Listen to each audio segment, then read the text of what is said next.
مشاهدينا الكرام مرحبا بكم في مال المغرب من Washington. My name is Adam Early and we're Chers téléspectateurs, bienvenue dans votre émission avec le Maroc depuis Washington. Je suis Adam Early, je suis très heureux de vous retrouver. Le 19 mai, le président Trump a annoncé que les États-Unis allaient se retirer de l'Organisation mondiale de la santé. Le président a indiqué que les États-Unis avaient clarifié les détails des réformes qu'ils avaient directement demandées à l'OMS, mais que cette dernière avait refusé. Et à cause du manque d'écoute de leur part pour l'exécution de ces réformes, les États-Unis ont donc décidé de mettre un terme à leurs relations avec l'OMS. La décision de Trump a suscité de fortes critiques, aussi bien aux États-Unis qu'à l'étranger.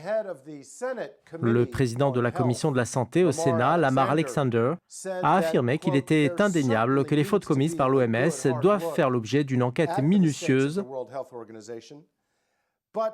Mais après la fin de la pandémie du coronavirus et non pas en pleine crise. Le président de l'Union européenne a pour sa part affirmé que face à ce danger mondial, le temps est à l'affermissement de la coopération pour trouver des solutions et que les actions susceptibles de compromettre les résultats sont à éviter. Par ailleurs, le ministre allemand de la Santé a qualifié la décision de Trump de démoralisante. Dans cet épisode, nous allons décrypter les raisons qui ont poussé Trump à prendre la décision de quitter l'Organisation mondiale de la santé et qu'est-ce que cela signifie pour l'OMS, pas seulement dans sa lutte contre le coronavirus, mais aussi par rapport aux autres enjeux sanitaires mondiaux. Et puis nous parlerons de qui profitera de cette décision et qui en pâtira. Pour débattre de ces questions, nous avons le plaisir d'échanger avec un spécialiste des relations internationales, Brett Bruin, qui a occupé sous la présidence d'Obama le poste de directeur de la communication internationale à la Maison-Blanche. Il s'occupait de la coordination de la diplomatie américaine et il gérait les relations avec les médias internationaux. Il préside actuellement la compagnie Global Situation Room, spécialisée dans le consulting et les médias. Brett Bruin est aussi professeur de médias à l'université Georgetown et membre du conseil d'administration de la Fondation Franklin Roosevelt à l'université Harvard et de l'Institut Clinton à l'Université de Dublin. Brett Bruin est également écrivain pour le compte du Business Insider sur Internet. C'est un habitué des médias internationaux concernant les questions d'actualité. Mais avant d'échanger avec Brett Bruin, je me tourne vers l'analyste de l'émission, J.D. Gordon. J.D., pourriez-vous expliquer à nos spectateurs ce qui a motivé la décision du président Trump pour quitter l'OMS? Qu'est-ce qui l'a poussé à prendre cette décision?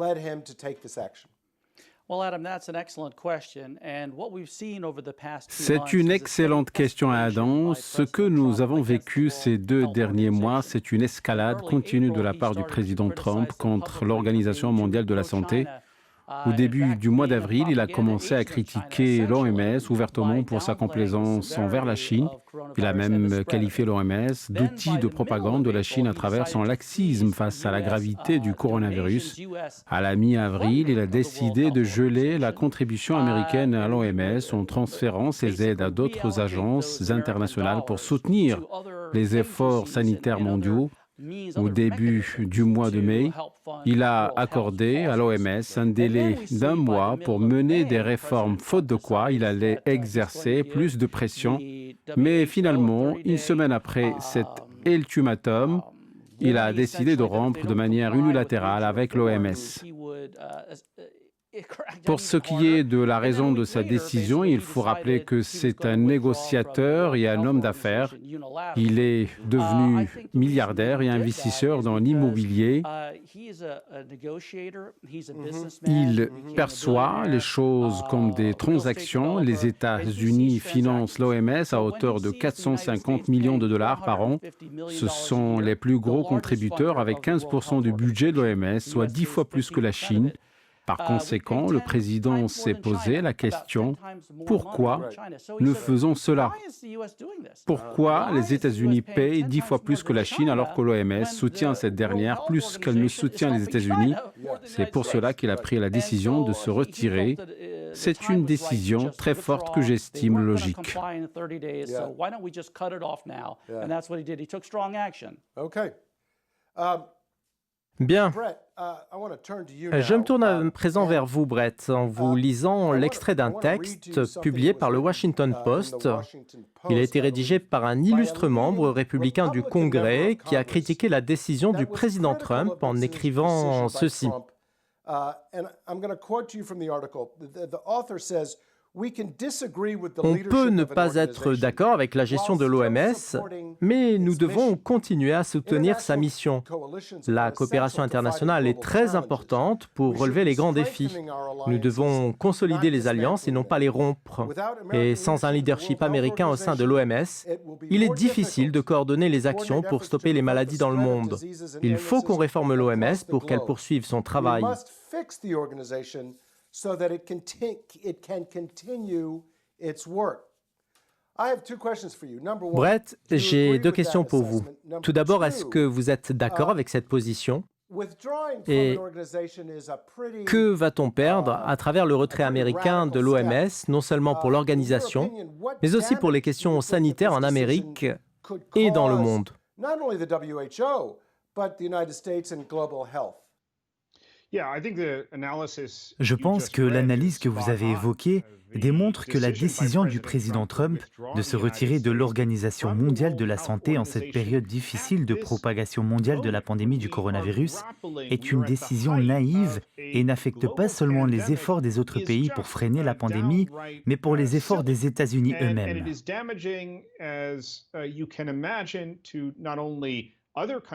On ne peut lutter individuellement contre le coronavirus parce qu'il faut s'assurer qu'il y ait assez de tests aussi bien dans les pays développés que dans ceux en voie de développement, sans oublier qu'il faut trouver un traitement et un vaccin contre ce virus pour un retour à la normale.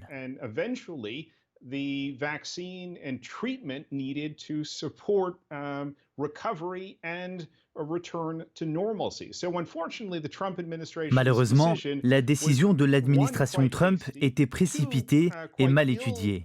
Qui va remplir le rôle de l'OMS selon Trump? Il n'y a pas d'alternative. Il y avait l'idée que l'Organisation de la santé des pays d'Amérique se substitue à l'OMS, mais il n'y a ni l'expérience ni les moyens humains pour travailler au-delà des pays où elle opère. A substitute, and yet it has no expertise, it has no human capacity to work outside of our own hemisphere. And then, the other alternative that was suggested was Une autre alternative a été présentée, celle de réserver un bureau au département d'État qui a réduit les postes d'emploi à cause de la politique de l'actuelle administration qui ne privilégie pas les solutions diplomatiques.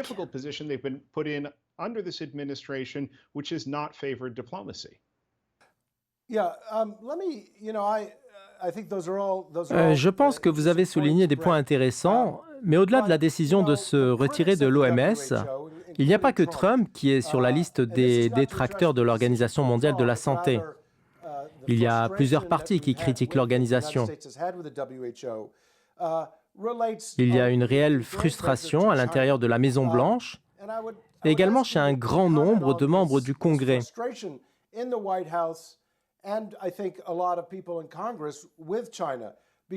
Cette frustration est liée à la Chine qui a dissimulé ce problème de virus au reste du monde pendant plus d'un mois en empêchant les chercheurs d'accéder aux échantillons du virus et en emprisonnant les médecins qui ont tenté de lancer des alertes sur ce sujet.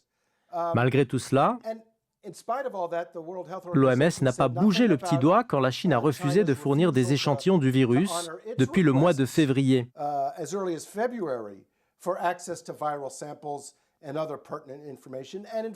L'OMS a même soutenu la vision de la Chine en janvier quand elle a affirmé que le virus ne se transmettait pas entre humains.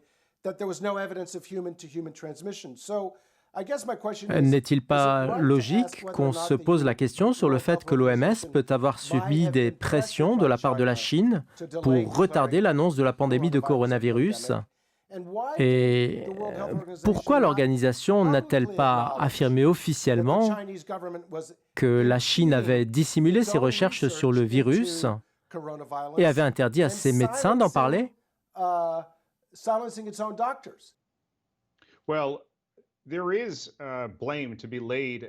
On reproche à la Chine d'avoir caché la vérité. Cependant, et comme à chaque fois, l'administration américaine définit le bon objectif, mais adopte la mauvaise manière pour y parvenir.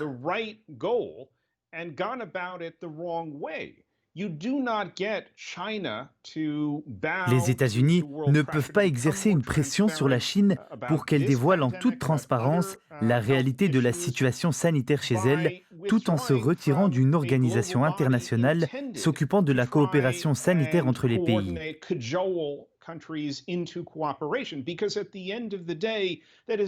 Parce qu'en définitive, c'est là le rôle essentiel de l'OMS.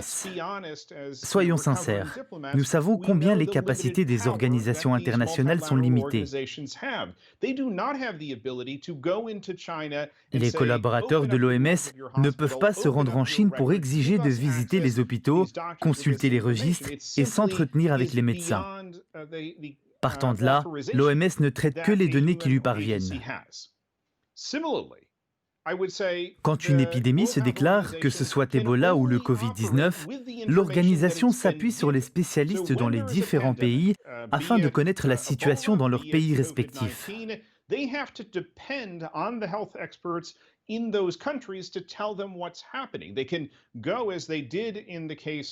L'OMS aurait pu se rendre à un endroit comme Wuhan au début de cette pandémie pour s'enquérir de la situation, mais l'organisation ne dispose ni des experts qui peuvent rester sur place, ni du mandat politique pour contrôler.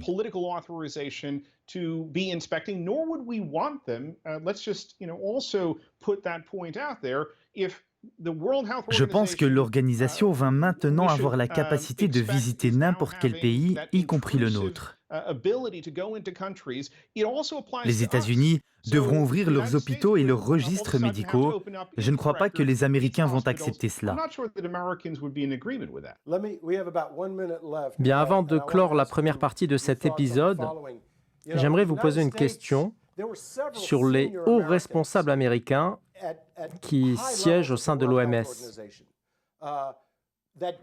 Cela veut-il dire que les États-Unis ont une influence sur l'organisation et qu'en se retirant de l'OMS, les États-Unis vont perdre ces avantages, comme si nous abandonnions volontairement nos armes?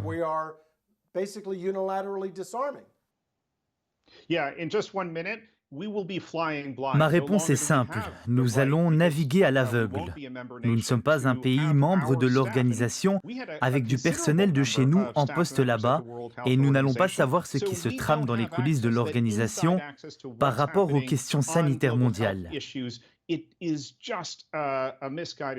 Le retrait est une approche incorrecte pour réformer l'OMS. Bien, nous allons parler de la réforme de l'OMS en seconde partie d'émission, dans laquelle nous allons recevoir un autre invité. Chers téléspectateurs, on se retrouve après la pause. À tout de suite.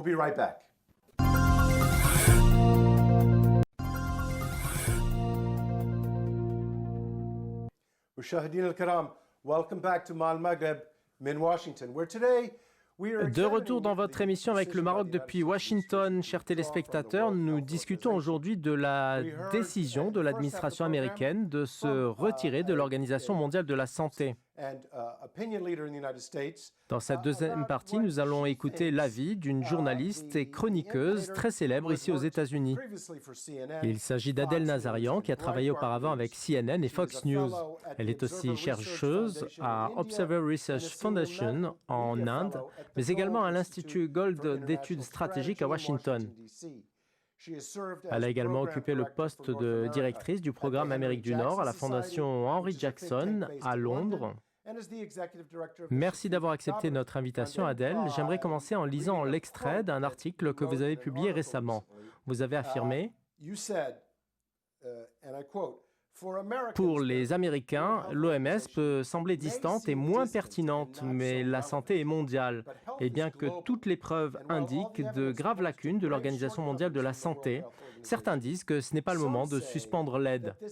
Après tout, c'est le formidable travail de l'OMS sur Ebola dans l'est du Congo qui a contribué à assurer la sécurité du reste du monde. L'OMS combat la mortalité maternelle et la fistule obstétricale. Et maintenant, bien sûr, l'organisation se bat contre la Covid-19. Fin de citation. Alors, est-ce que vous n'êtes pas d'accord avec la décision du président Trump de se retirer de l'OMS ? Merci infiniment de me recevoir aujourd'hui. Je suis ravie d'être parmi vous. Il faut prendre du recul par rapport à cette question. Je suis complètement d'accord avec la décision du président Trump de se retirer de l'OMS actuellement. Je crois que l'une des promesses qu'il avait faites quand il était candidat et durant sa campagne électorale, c'est de changer le fait que des pays ou des institutions internationales exploitent les États-Unis. Il faut qu'on souligne que l'Organisation mondiale de la santé perçoit une aide financière en sa qualité d'institution internationale. Et l'argent que versent les États-Unis chaque année est celui des contribuables. J'ai été abattue en apprenant que l'OMS a commis une erreur fatale en parlant de la Chine et en louant son action le 14 janvier en affirmant qu'elle a prouvé que le coronavirus ne se transmet pas d'une personne à une autre. Et on a découvert plus tard que c'était une erreur. From person-to-person contact. And that actually came out to be incorrect. Et comme l'a souligné votre premier invité, la Chine était au courant du virus au mois de novembre ou décembre 2019. Et pour tout vous dire, si un pays voulait mener une guerre biologique, ce fut une excellente pièce théâtrale.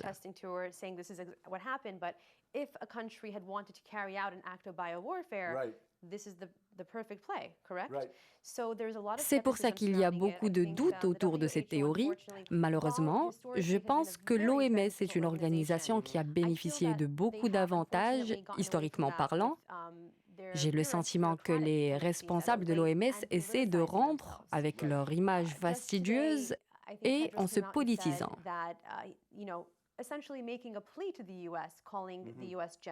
Le docteur Tedros a déclaré qu'il comptait sur la générosité des États-Unis en louant les différentes contributions américaines.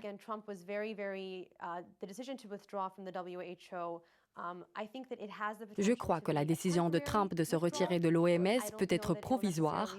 Tout dépendra des efforts que fournira l'OMS pour se réformer.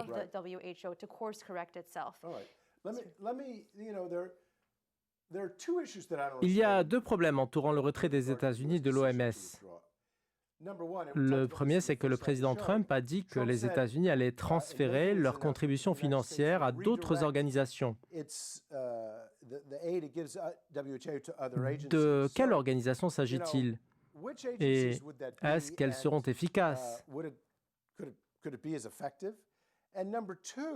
Le deuxième problème, qui n'est pas clair du tout, quelles sont les prérogatives réelles du président Trump lui permettant de décider de se retirer de l'OMS? Et est-ce que le Congrès peut continuer à financer l'OMS malgré la décision de Trump de s'en retirer?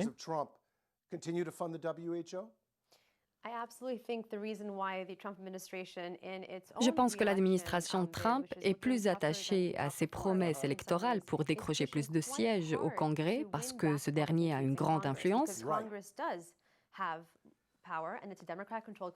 Les démocrates contrôlent le Congrès aujourd'hui. De ce fait, il y a un duel entre l'administration et le Congrès. J'observe que le Congrès fait de la résistance quand le locataire de la Maison-Blanche est républicain, alors que le Congrès est démocrate et vice-versa. Le Congrès est donc en train de résister, mais je ne sais pas quel sera le degré de réussite de sa résistance. Encore une fois, je pense que quand le président Trump a dit qu'il allait transférer la contribution financière destinée à l'OMS à d'autres institutions, ceci me rappelle la création de la Société des Nations et comment on croyait que l'adhésion des États-Unis allait les rendre plus forts. C'est déjà arrivé par le passé. Il n'est pas nécessaire de créer une nouvelle institution alternative à l'OMS, mais ceci peut arriver si le scénario de la Société des Nations se répète et si l'OMS n'entame pas des réformes.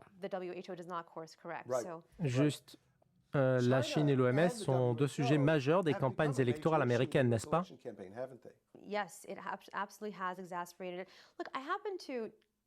En effet. En plus, la contestation suite à la mort injustifiée de George Floyd a ajouté de l'huile sur le feu. Mais je crois que plusieurs choses traitées par les médias étaient ultra sensibles.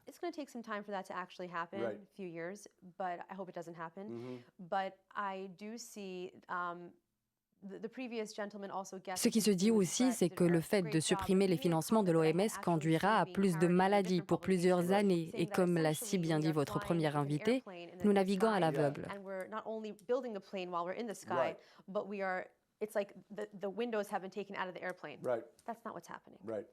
It's not that dramatic. You mentioned Brett, and I want to read to you something. Puisque vous avez cité Brett, laissez-moi vous résumer ce qu'il a dit dans une précédente interview télévisée. Pékin, Moscou, Téhéran salivent grâce à l'occasion en or que le président Trump leur a offerte pour étendre leur influence en l'absence des États-Unis. À votre avis, est-ce que le président Trump a offert une occasion aux adversaires des États-Unis?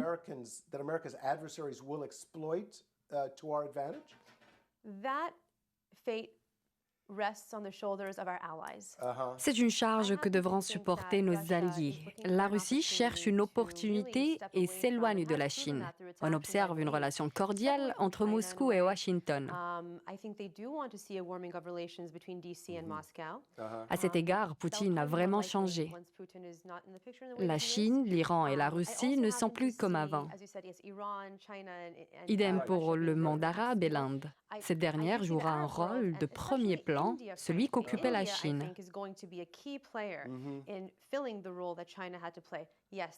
Cela peut constituer une occasion pour les adversaires des États-Unis pour remplir ce vide.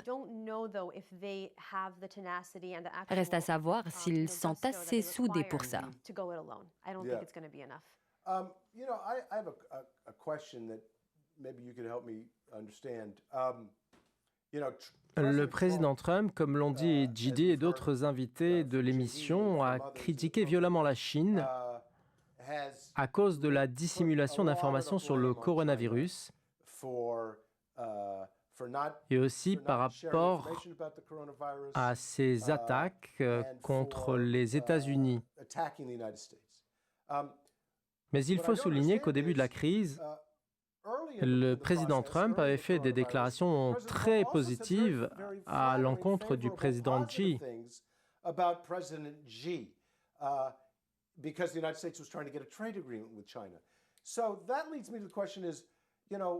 Est-ce qu'après tout ça, nous pouvons encore croire le président Trump? L'analyse de l'émission J.D. Gordon avait dit que si Trump faisait une déclaration positive ou négative sur la Chine, c'est qu'il espère conclure un bon deal. Est-ce que ce changement de déclaration et de position peut constituer un avantage sur les adversaires?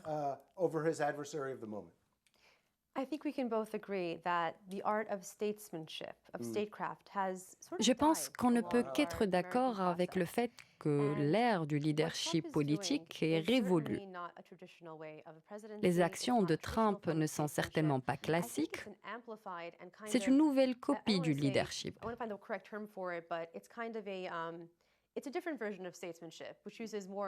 À titre d'exemple, son compte Twitter est l'une de ses principales armes. Quand quelque chose se passe en Corée du Nord et que les médias en parlent, ils qualifient le président coréen d'homme fusée, en le mettant en garde contre l'abandon de toute avancée s'il n'arrête pas ses agissements. Comme vous le savez, c'est ce qui s'est passé avec la Chine, avec l'annonce des États-Unis du refus d'accueillir les avions chinois suite au refus de la Chine d'accueillir les avions du Delta et de United Airlines. Sans oublier la guerre commerciale pétrolière et culturelle qui s'accentue jour après jour. And it's only getting stronger by the day. So yeah, it is a tactical approach. You mentioned something that I thought was noteworthy. Ce que vous avez évoqué comme alternative à l'OMS et à la lutte contre les pandémies mondiales repose sur nos alliés. in terms of alternatives to the WHO. Je l'ai dit en introduction, le président de l'Union européenne, Depends on our allies. le ministre allemand de la Santé et d'autres responsables britanniques et d'autres encore ont critiqué avec force la décision de Trump de se retirer de l'OMS. Est-ce que les États-Unis sont en train de détruire les ponts de leurs relations avec leurs alliés?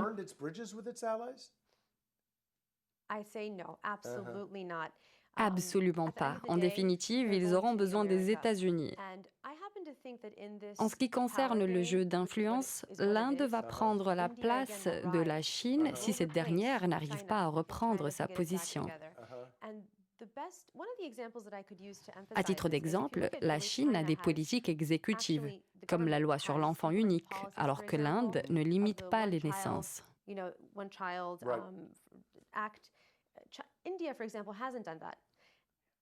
C'est pour ça que je pense que l'Inde va remplacer la Chine et que les alliés des États-Unis sont mécontents. Nous allons observer l'évolution des choses. Chers téléspectateurs, mon avis sur cette affaire rejoint celui de notre premier invité, Bruce Bryan. Je pense que nous avons un objectif, celui de réformer l'OMS, mais le retrait ne servira pas les gens qui ont besoin des services de l'OMS. Si on veut réformer l'OMS, il faut le faire de l'intérieur. C'est mon avis. Merci à Brice, Adèle, Gidi, merci à vous, chers téléspectateurs, et à très bientôt. Thanks to you for being with us, and we look forward to seeing you at our next show. Ila laqa.